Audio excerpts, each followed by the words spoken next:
எழுதுற பாட்டு எல்லாமே டபுள் மீனிங்கா இருக்குன்ட்டு இப்ப இருக்கிற 2K கிட்ஸ் எல்லாம் சொல்றாங்க. இதை பத்தி நீங்க என்ன நினைக்கிறீங்க? உவமை இல்லாமல் பாடல் இல்லை. திருக்குறள் 8 தொகை 10 பாட்டு என்று தொடங்கி அந்த காலத்திலிருந்து இன்றைக்கு வரைக்கும் அனைவருமே உவமையுடன் தான் பாடல் எழுதுகிறார்கள். நீங்கள் சொல்லும் இரட்டை பொருள் என்பதுதான் ஒரு பாடலின் அழகு.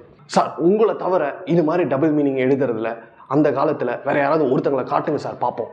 புலமை பித்தன் என்றொரு கவிஞர் எழுதிய பாடல் எனக்கு மிகவும் பிடித்த பாடல். சிந்தித்தேன் பாய்கின்ற உறவில் என்ற சொல்லில் 3 பொருள் அடங்கி இருக்கிறது. உங்களால் முடிந்தால் கண்டுபிடித்து கமெண்டில் பதிவு செய்யுங்கள்.